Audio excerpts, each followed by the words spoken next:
हे भक्तजनों, एक बार की बात है।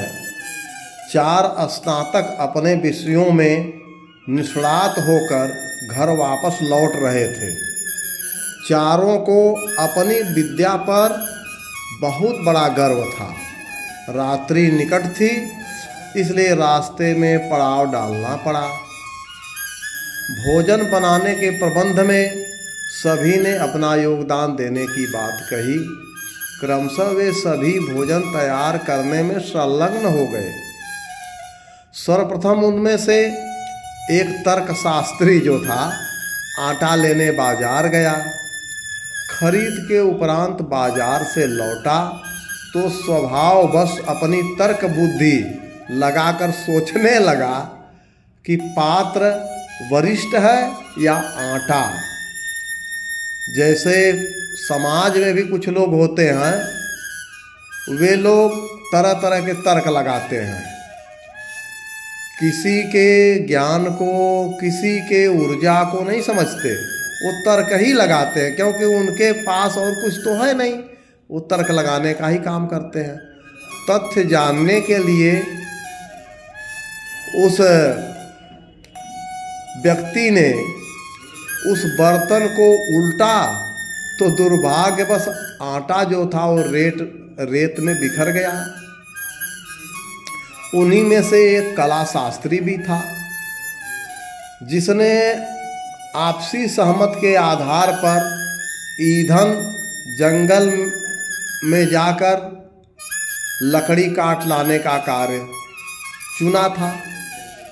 और सौंदर्य प्रिय कला शास्त्री ने सुंदर हरे भरे वृक्ष पर मुग्ध होकर गीली टहनियाँ काटी।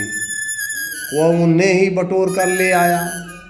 दिखने में सुंदर लग रही गीली लकड़ियों से ईंधन का कार्य ले पाना तो दुष्कर होता ही है, परंतु विवश हो उन्हीं से जैसे तैसे चूल्हा जलाया।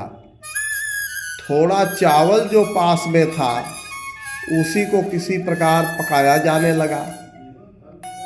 चावल जब पका तो उसमें से खुदबुद की आवाज़ होने लगी। जब चावल पकता तो आवाज़ करता है। विद्वानों की जमात में तीसरा पाक शास्त्री उसी का ताना बाना बुन रहा था, तो चौथे साथी ने उबलने पर उठने वाले खुदबुद शब्दों को ध्यानपूर्वक सुना और व्याकरण के हिसाब से इस उच्चारण को गलत बताकर उस बटलोई पर एक जोर से डंडा जड़ दिया। भात चूल्हे में फैल गया। अपनी मूर्खता पर पछताते वे चारों भूखे ही सोने लगे, तो पास में पड़े एक सामान्य से ग्रामीण सज्जन ने अपनी पोटली में से नमक और सत्तू निकालकर उन्हें खिलाया और विनम्रतापूर्वक उन्हें समझाया कि पुस्तकीय ज्ञान की तुलना में व्यावहारिक अनुभव का मूल्य अधिक होता है। इस प्रकार हे सज्जनों, सत्संग में जीवनोपयोगी जो भी बातें बताई जाती हैं, उसे समझना, सीखना और अपने जीवन में उतारना नितांत आवश्यक है।